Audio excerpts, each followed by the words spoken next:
Hello students,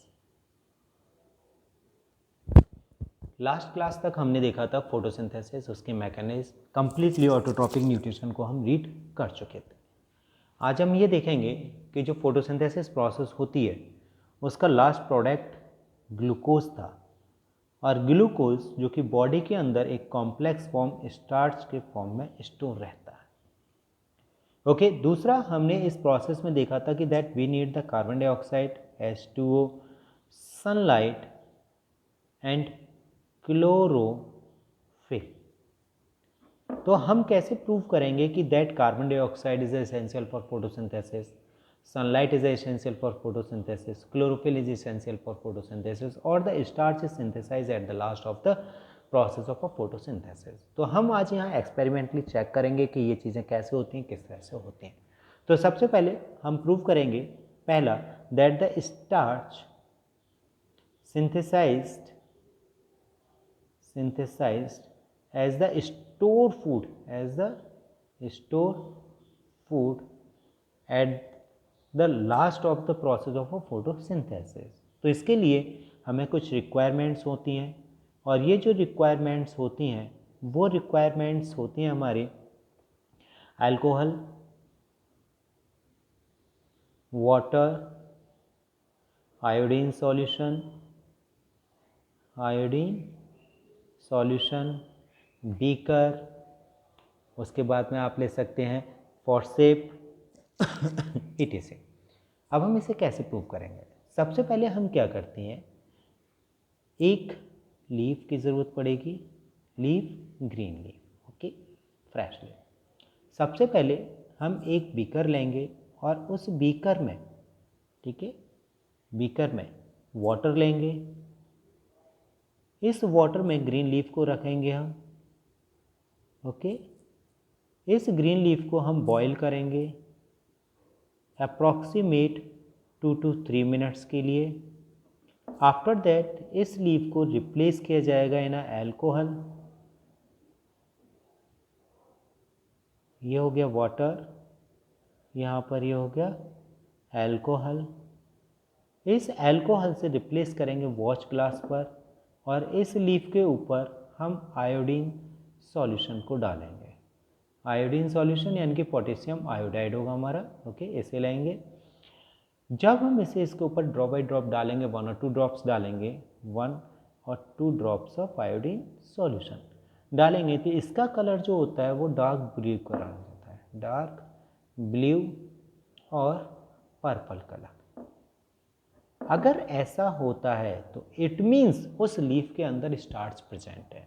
it means जो हमने leaf ली थी उस लीफ के अंदर क्या होता है, स्टार्च होता है। तो इसका मतलब है हम ये प्रूव कर सकते हैं कि जब भी फोटोसिंथेसिस होती है तो उस फोटोसिंथेसिस के बाद में एक कॉम्प्लेक्स फूड मटेरियल तैयार होता है, दैट इज द स्टार्च। और स्टार्च ही क्या होता है, प्लांट्स के अंदर एक रिजर्व फूड मटेरियल की तरह से प्रेजेंट होता है। अब हम प्रूव करेंगे कि that carbon dioxide is essential for photosynthesis. It means CO2 is essential for photosynthesis, okay. इसके लिए हमें क्या लेना है, same alcohol, water, iodine solution.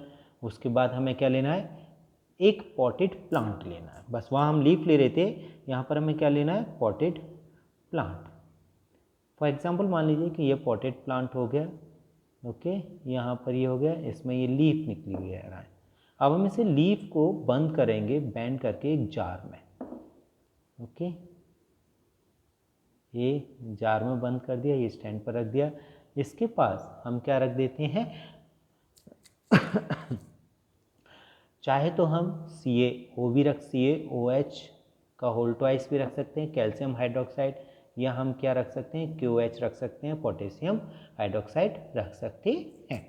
तो नाउ अब ये हमने क्यों रखा है या ये हमने क्यों रखा है, एक्चुअली में चाहे वो कैल्शियम हाइड्रोक्साइड हो या पोटेशियम हाइड्रोक्साइड हो, ये दोनों ही कार्बन डाइऑक्साइड के साथ रिएक्ट करेंगे। जितनी भी यहाँ प्रोड्यूस हो रही है या जितनी भी अरेंज है उसके साथ में मिलकर के क्या बना लेते हैं, CaCO3 कैल्शियम कार्बोनेट या K2CO3 को फॉर्म कर लेते हैं, यानी कि पोटेशियम कार्बोनेट को फॉर्म कर लेते हैं। इसका मतलब है कि जितनी भी यहाँ कार्बन डाइऑक्साइड है उसको एब्जॉर्ब कर लिया गया है यहाँ पर। अब कार्बन डाइऑक्साइड नहीं हुई तो आपने देखा था कि प्रोसेस के लिए, फोटोसिंथेसिस प्रोसेस के लिए कार्बन डाइऑक्साइड ज़रूरी होता है। अब जब कार्बन डाइऑक्साइड प्रोसेस कर लिया तो यहाँ फोटोसिंथेसिस नहीं होगी। इस एपरेटस को हम लगभग 15 डेज़ के लिए छोड़ देते हैं। 15 दिन के बाद में हम इस लीफ को प्लग करेंगे और प्लग करने के बाद में हम क्या करेंगे, इसे बॉईल करेंगे, बॉईल करेंगे, फिर ड्रिप करेंगे किसमें, इन अल्कोहल, और अल्कोहल में ड्रिप करने के बाद में हम इस पर यूज़ करेंगे आयोडीन सॉल्यूशन। आयोडीन सॉल्यूशन के बाद में अगर ब्लू कलर आता है तो कार्बन डाइऑक्साइड ज़रूरी नहीं है, लेकिन हम ये देखेंगे कि वहाँ ब्लू कलर आएगा ही नहीं, वो कलरलेस रहेगी। इसका मतलब है कि वहाँ पर फोटोसिंथेसिस हुई नहीं। और पुराना स्टार्च इसलिए नहीं था क्योंकि 15 दिन के अंदर अंदर उसने लीफ ने एब्जॉर्ब कर लिया था, अपना यूज़ कर लिया था। और लीफ ने जब यूज़ कर लिया था तो वहाँ पर किसी भी तरह से कोई भी स्टार्च रिमेन नहीं रह गया था, कोई भी स्टार्च रिमेन नहीं रह गया था। तो इसका मतलब क्या है कि कार्बन डाइऑक्साइड फोटोसिंथेसिस के लिए बहुत ज़रूरी होता है। नाउ अब हम प्रूव करेंगे कि sunlight is essential for photosynthesis. Now next is the, आपने देखा, next is the sunlight for photosynthesis.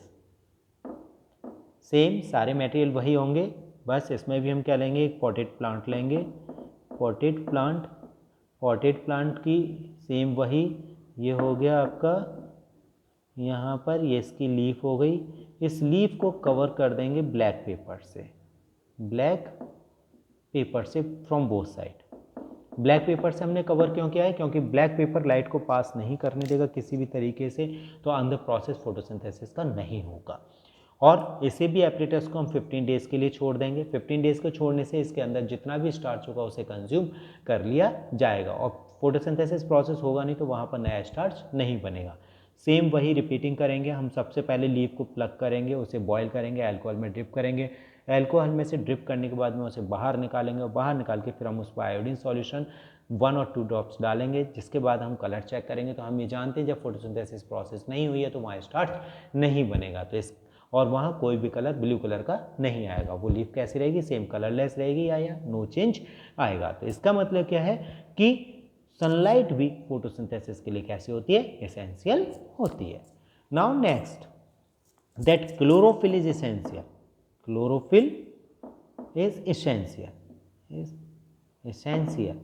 अब ये क्लोरोफिल कैसे एसेंशियल होती है, सबसे पहले हम वैरीगेटेड लीफ लेंगे। मटेरियल सेम वही है, बस लीफ में चेंज हो रहा है। वैरीगेटेड लीफ एक्चुअली में होती क्या है, एक कुछ इस तरह की, जैसे क्रोटॉन वगैरह हो गया, यहाँ पर स्पॉट से होते हैं।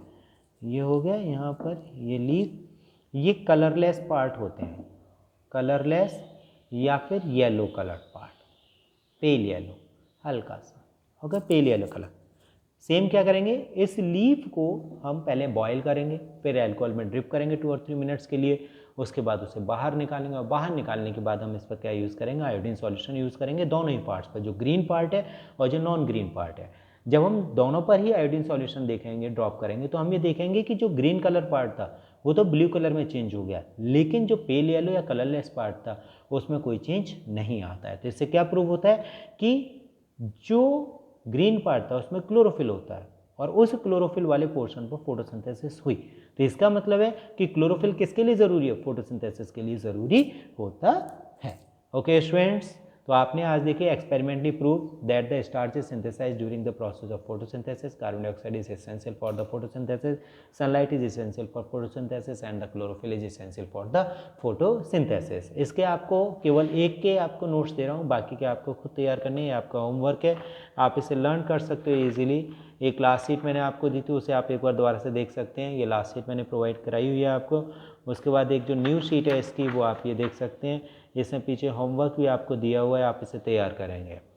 होमवर्क जिसमें आप देख रहे हैं, to demonstrate that carbon dioxide is necessary for photosynthesis, to demonstrate that sunlight is necessary for photosynthesis, to demonstrate that starch is the stored food material for plant which produce during the process of a photosynthesis। ये तीनों आपको experimentally आपको लिखने हैं, तैयार करने हैं। Okay students, we will meet in a next class. Okay, bye students.